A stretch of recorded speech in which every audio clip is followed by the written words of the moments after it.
ওই দিন বড় কঠিন দিন। আল্লাহ তাআলা বলছেন, আল ইয়াউমা লা তামলিকু নাফসুন লিনাফসিন শাইআ ওয়াল আমরু ইয়াউমাইযিন লিল্লাহ। আজ বিচারের দিন, এমন একদিন একচ্ছত্র মালিকানা আল্লাহর হাতে থাকবে। কোনো মানুষ কোনো মানুষের কোনো কাজে আসবে না, কোনো মানুষ কোনো মানুষের কোনো কাজে আসবে না। একচ্ছত্র মালিকানা আল্লাহর হাতে থাকবে। আল্লাহ রোজ বিচার করেন না। যদি প্রতিদিন বিচার করতেন তাহলে বুশের মতো স্বৈরাচারী মানুষ বেঁচে থাকতো না। যদি আল্লাহ রোজ বিচার করতেন তাহলে শাহবাগের এই লোকগুলি দুনিয়াতে বেঁচে থাকতো না। রাসূলের উপরে একটু কটু মন্তব্য করলে সে হত্যার যোগ্য হয়। রাসূলের উপরে কটু মন্তব্য করলে সে বেঁচে থাকার সুযোগ রাখে না। একজন সাহাবী বলছেন, আল্লাহ রাসূল, আমার এই দাসী কাজের মেয়েটা আপনাকে খুব গালি দেয়। আমার এই কাজের মেয়েটা, এই দাসী আপনাকে খুব গালি দেয়। তো আমি গালি সহ্য করতে না পারে একবারে ছুরি তার পেটে চালিয়ে দিয়েছি, ওকে একবারে মেরে আপনার কাছে এসেছি। তো আল্লাহ রাসূল কিছু বললেন না। আল্লাহ রাসূল কিছু বললেন না। না, তুমি অন্যায় করেছো। এ হাদিস প্রমাণ করছে কটু মন্তব্য করলে কারো বেঁচে থাকার সুযোগ নেই। বেঁচে থাকার একটাই সুযোগ আছে, তাকে তওবা করে ফিরে আসতে হবে। জাতির সামনে আবার বলতে হবে যে আমি রাসূলের উপরে কটু মন্তব্য করে ভুল করেছি, আমি কথা ফিরিয়ে নিলাম। জাতির সামনে কথা ফিরিয়ে নিলাম। এবার আল্লাহকে বলছি, আল্লাহ এতে যদি আমার কোনো গুনাহ হয়ে থাকে তাহলে তুমি মাফ করো। এই দেশের মাটিতে 90% জন মুসলমান, তার চেয়েও বেশি এই দেশের মাটিতে মুহাম্মদ সাল্লাল্লাহু আলাইহি সাল্লামের উপরে কটু মন্তব্য হবে। আশ্চর্য মানুষ, মানুষের ঈমান কখন হারিয়ে গেছে মানুষ নিজেই বুঝতে পারেনি। মানুষের ঈমান কখন হারিয়ে গেছে মানুষ নিজেই বুঝেনি। মানুষের যদি ঈমান থাকতো তাহলে এমনটা হতো না। শুনুন, শিপন শাড়ি পরে, লম্বা ব্লাউজ পরে, লম্বা হাতের ব্লাউজ পরে দেশে দেশে ঘুরেন। শুনুন, হজ মৌসুমে হজ করেন, রমজান মাসে উমরা করেন। শোনা যায় যে ফজরের সালাতের পরে কোরআন তেলাওয়াত করেন। শোনা যায় যে ফজরের সালাতের পরে কোরআন তেলাওয়াত করেন। যদি ঘটনা তাই হয় তাহলে ধর্মীয় অনুভূতি আছে। যদি ধর্মীয় অনুভূতি থেকে থাকে, 40 বছর পরে যদি বিচার চলে, এই কটূক্তির বিচার চলে না কেন? 24 ঘন্টার মধ্যে কটু মন্তব্যের বিচার করতে হবে, এটাই শরীয়ত। আমি আপনার কাছে আমি দাবি রাখবো কেন? আপনার ঈমান আপনার উপরে দাবি রাখুক, আমি কেন দাবি রাখবো? আমি জানি যে আপনি রমজানে উমরা করতে যান, দেশবাসী জানে আপনি হজ সফরে যান, দেশবাসী জানে আপনার পোশাকের কথা। অতএব আমি কেন চাইবো আপনার ঈমান দাবি করুন? আপনার ঈমানের দাবি থাকা উচিত। এই বাংলার মাটিতে যেখানে 90% জন মুসলমান, সেখানে নবীর উপরে কটু মন্তব্য হবে মানে?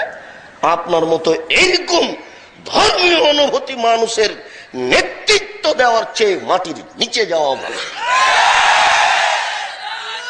অতএব এই দেশে যারা সামাজিক ভাবে দায়িত্ব পালন করছেন এই গতিনীতির সাথে মিল দিয়ে, তাদেরকেও বলছি আপনার নবী শুধু আমার একার নয়। অতএব আপনিও সামাজিক ভাবে যারা এই গতিনীতির সাথে জড়িয়ে আছেন তারাও দাবি করেন রাসূলের উপরে কেন কটু মন্তব্য করা হবে।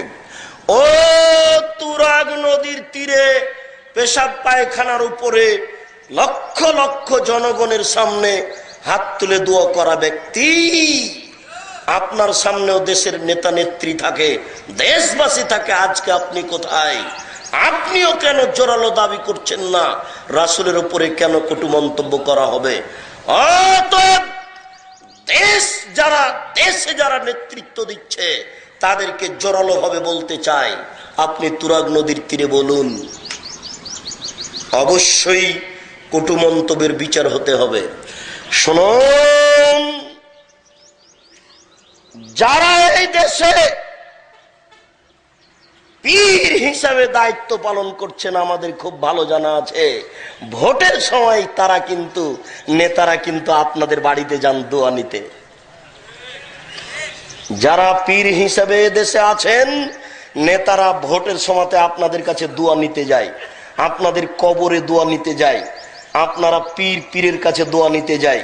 কে যেন নেতাদের বলে দিয়েছে পীর দোয়া করলে একেবারে সফল। রাজশাহী চাঁপাই নবাবগঞ্জের ভাষায় পীর যদি দোয়া করে তাহলে বানা পার। একবারে মাছ এই দিক থেকে লাফ দিয়ে ওই দিকে চলে গেছে, আর কোনো সমস্যা নেই। আপনি এই খেয়ালেই তো যান আপনারা। অতএব যারা আপনারা এই ধরনের আশ্বস্ত করে থাকেন, তারাকেও বলছি আজকে কঠোর দাবি কোথায়? যারা জাতীয় মসজিদে খুতবা দেন, তাদের এই কঠোর দাবি কোথায়? তাই তো বলি লোকমান হাকিম তার ছেলেকে বলছেন, বোনাইয়া, ও আমার আদরের ছেলে, আকিমিস সালাত, আব্বু সালাত আদায় করো, ওয়ামুর বিল মারুফ, ভালো কাজের আদেশ করো, ওয়ানহা আনিল মুনকার, মন্দ কাজের নিষেধ করো। বেটা ওয়াসবির আলা মা সাবাক, মন্দ কাজের নিষেধ করলে জেল সুলি ফাঁসি হবে। বেটা মন্দ কাজের নিষেধ করলে জেল সুলি ফাঁসি হবে। ওই সময়তে ধৈর্য ধারণ করিও। মন্দ বড় কঠিন, ভালো কাজের আদেশ করলে কোনো সমস্যা হয় না। সুবহানাল্লাহ বললে এত নেকি হয়, আলহামদুলিল্লাহ বললে এত নেকি হয়, আল্লাহ আকবার বললে এত নেকি হয়, সুন্দর করে ওযু করে 2 রাকাত নামাজ পড়লে অতীতের পাপ ক্ষমা হয়ে যায়। এইগুলি বলাতে কোনো সমস্যা নেই। এটা হচ্ছে ভালো কাজের আদেশ। কিন্তু মন্দ কাজের নিষেধ করলে জেল সুলি ফাঁসি হয়। মন্দ কাজের নিষেধ করে কে? মন্দ কাজের নিষেধ বড় কঠিন। জাবের রাদিয়াল্লাহু তাআলা আনহু বলেন, রাসূল সাল্লাল্লাহু আলাইহি ওয়াসাল্লাম বলেছেন, ওয়াত্তাকু যুলমা ফাইন্না যুলমা যুলুমাতুন, তোমরা অত্যাচার করা থেকে বেঁচে থাকো। দেশবাসী, দেশের নেতা নেত্রী, দেশের দায়িত্বশীল দেশবাসীকে, দেশের নেতা নেত্রীকে আল্লাহ রাসূলের এই বাক্য অনুবাদ করে কঠিন ভাবে জানাতে চায় যে, মনে রাখবেন আল্লাহর নবী বলছেন, তোমরা মানুষের প্রতি অত্যাচার করো না। অত্যাচারের পরিণতি হচ্ছে অন্ধকার। প্রত্যেক অত্যাচারীর 2 বার বিচার হবে। যখন মোহতারাম আমিরে জামাত ডক্টর আসাদুল্লাহ গালিবকে বন্দী করা হয়েছিল, জাতির সামনে এই হাদিস অনুবাদ করে বলেছিলাম, অত্যাচারীর বিচার 2 বার হবে, হবেই হবে, ইহকালেও হবে, পরকালেও হবে। অতএব দেশবাসীর কাছে হাদিস অনুবাদ করে জানিয়ে রাখতে চায় যে অত্যাচারের পরিণতি অন্ধকার। অত্যাচারের 2 বার বিচার হবে, ইহকালেও হবে, পরকালেও হবে। ইহকালে মানুষের বিচার হয়, আপনি দেখবেন সেই ব্যক্তি একেবারে নিরুপায়, কিছু করতে পারবে না। যদি আপনি দেখতে চান তাহলে দেখতে পারেন খুলনার অঘোষিত সম্রাট এরশাদ শিকদার টাকা দিয়ে নিজেকে রক্ষা করতে পারেনি। এই দেখেন পৃথিবীর নিরুপায়। আপনি যদি পৃথিবীর নিরুপায় দেখতে চান তাহলে দেখতে পারেন প্রেসিডেন্ট সাদ্দাম, একেবারে রাতে রাতে দেশ দখল। এত দাম্ভিক প্রেসিডেন্ট পৃথিবীতে খুব কম এসেছে। প্রেসিডেন্ট সাদ্দামের মতো দাম্ভিক প্রেসিডেন্ট রাতে রাতে দেশ দখল। এরপরেও সাদ্দাম নিজেকে ঠেকাতে পারেনি। পৃথিবীতেই নেমে আসে নিরুপায়। সেই দিন আসার পূর্বে প্রত্যেক যারা দায়িত্বশীল তাদেরকে সতর্ক করা যাচ্ছে যে আপনি অত্যাচার থেকে বিরত থাকুন, নইলে অন্ধকার নেমে আসবে ইহকালে ও পরকালে।